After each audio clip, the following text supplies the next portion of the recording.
we might be seeing some parents out at Santa's workshop making some toys because this ain't looking good right now. Um, you know, inventory issues aside, with the supply chain issues and whatnot, have we thought about what's going on with the current worker shortage? And what do you think is going to look like um, this Christmas season? Like we know the seasonal workers start to pick up in October, obviously November, Black Friday, going into December, pretty crazy times. You can't even get people to work now. Everyone's understaffed. What the hell's going to happen for the holiday season? Um, I don't think I want to be out shopping. It's going to be a nightmare. The issue is everyone goes online and then everything sells out online because not everything's fully integrated with the store inventory and their online inventory. Um, if you want certain things, you're almost going to be forced to go into a store to get it because it's going to sell it online so fast. Um, I don't know if I want to be out shopping. It's hard right now to get any kind of level of customer service anywhere because everyone's so understaffed. Restaurants, retail, getting repairs on your car, everywhere. Everyone's just short on workers. What the hell's going to happen for the Christmas season? Um, have we fully digested that yet? What if you got a shortage of drivers? What if you can't get all your packages delivered? You saw that last year where you were ordering shit, you'd pay for 2 days shipping, and it would still show up like 10 days later. It's worse now than it was last year when you think about it. And COVID was, you know, definitely more of a concern going into the Christmas season last year. Now we got at least some vaccination and some treatment ideas going on, but we ain't got no one working. So not just a toy shortage. Have we just figured out or thought about what the hell is going to happen and what we're going to do um, in the next 3 months? Because we know the seasonal workers, there's this big influx. That's typically where we got through this high consumption time, and people also went and made more money doing a lot of these like part-time side gigs at nights and weekends, so they could afford Christmas to begin with. And they know there's a lot of money still sloshing around from the trillions the government dumped in. But um, are we talking about the labor shortage? Should we be more worried about the labor shortage going into this very busy season more than the toy shortage? To be honest, I do. I think we're the number two. I know we're up there in terms of donations for Toys for Tots in the state of Michigan, and I've been doing that for over a decade. I saw this, and my first thought was, I need to go order all the toys right now, and I'm going to go have to split my order up across 4 or 5 stores. It's a 5-figure order. I'm going to have to go. It's September. I'm going to have to go buy all the toys now and just go store them somewhere until Toys for Tots is ready to start processing at the warehouse down there. Um, it's I can't even believe we're talking about this right now. But there's so many things. I just did another episode on supply chain issues. Costco's talking about running out of toilet paper. They're putting limits on toilet paper and cleaning products. We're not even in a crazy COVID hysteria right now. We're probably over consuming, and we just got supply chain issues, systemic supply chain issues across the board, from semiconductors to goddamn toilet paper. But man, what is going to happen if we don't get people back to work right now? Small businesses are struggling, large companies are struggling. I know people that are offering 18 to 20 bucks an hour for jobs they used to pay for 12 bucks an hour. They're paying 18 to 20 bucks an hour, and they're getting worse workers than they did paying 12 bucks an hour before COVID. Being a small business owner right now sucks. It is not fun if you're in the restaurant industry. If you run any kind of small service business, repair business, any kind of like general labor type of business, oh my God. Good opportunity if you want to start a business and you're able to do the work yourself.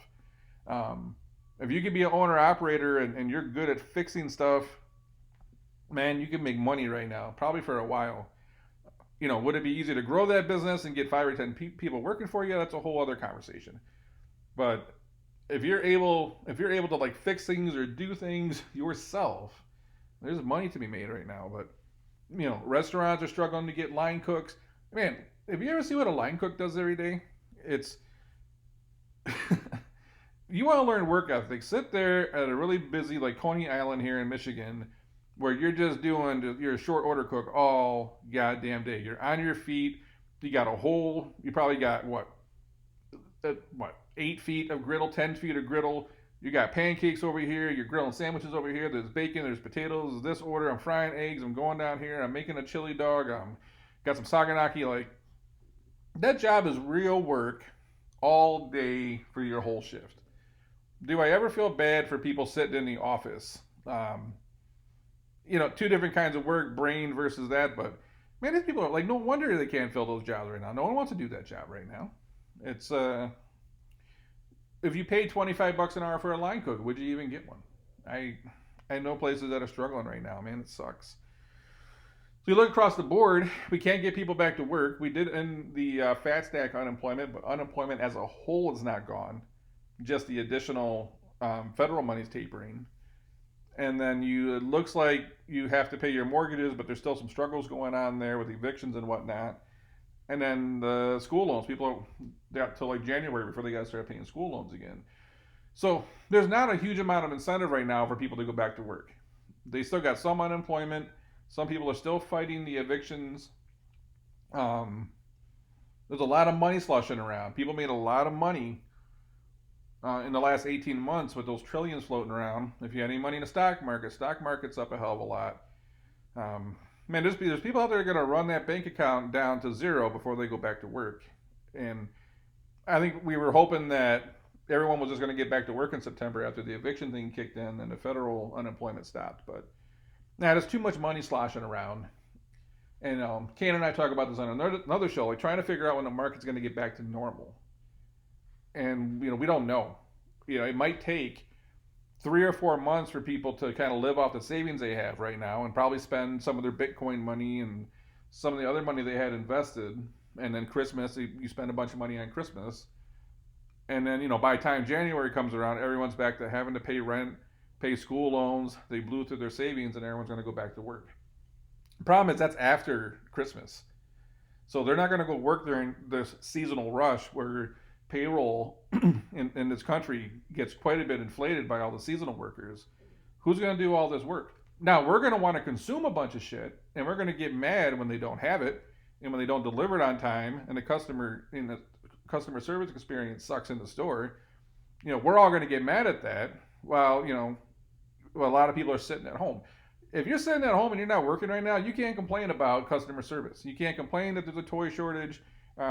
If you're not out there contributing to society, you can't just sit back and consume and then complain that the rest of the world's not out there serving you. And that's kind of the issue right now. We got to get 5 to 7 million people at a minimum back to work just to try to get things back to moving in the right direction. So, yeah, there's probably not if a toy shortage is going to happen. It probably will happen. I think the bigger story is going to be the massive shortage of workers that we already have, combined with the issues of the seasonal workers, and we're not going to have them. There's no different from the seasonal workers than the people that are on a shortage now. It's the same group of people that are working the $15 to $20 an hour jobs. Now, anyways, it's probably 12 to 15. Now it's probably 15 to 20. That same group of the workforce who's just not going to go back. And man, I don't. Do you want to be inside a Gap on like Black Friday this year? Hell no. Or a Walmart? I ain't going nowhere near those places, man. Gonna get all my shopping done now, and I'm gonna get my Toys for Tots shopping done now. Hopefully, I can get my hands. Trying to find bikes, right? I like donating bikes to Toys for Tots. Like I think last year we did 25 bikes, 50 bikes. We only did 50 bikes. 25 to 50 bikes. I don't remember how hard it was to find those last year. It was hard finding a bike for anybody last year. Same issues this year. It's just getting harder and harder to find anything. It's not just supply chain. We bought and consumed so much shit. We've caused this supply chain issue. It's not just a manufacturing side. It's a demand side. We drove demand through the roof and we just stressed supply chain to the max. Here comes Christmas. We're about to do it again. Hell, it's probably going to be Christmas tree shortage. There'll be a shortage of everything, man. That's like, shortage is a new normal. The problem is, as you see shortage, you go want to stock up on more shit, and that only kind of contributes to making the shortage even worse. one of those things that we're going to have to manufacture our way out of this, but we don't have enough people to manufacture. We don't have enough people to get the raw materials so we can manufacture. And you got to think about that. It goes all the way back to a raw materials issue. We don't have the raw materials and then when we need to manufacture in a pulse, we don't even have the raw materials to do that. So no raw materials, the not enough manufacturing capacity, too much money sloshing around in the system, and overconsumption. Yeah, this is where we're at. So looking forward to 2022. Let's hope it's a little better. You're gonna see all those memes on social media where it's everyone's so looking forward to 2022, like you can't wait for 2021 to be gone. I'm sitting there wondering, shit, is it gonna be any better? I'm hopefully putting an order in for a truck today. I'm hoping to get it by like April. 8 months. Wish me luck. We'll see. Crazy times indeed. But hey, get your Christmas shopping done now if you're smart. You don't know what's gonna happen. Anyways, I'm gonna catch you on the next one.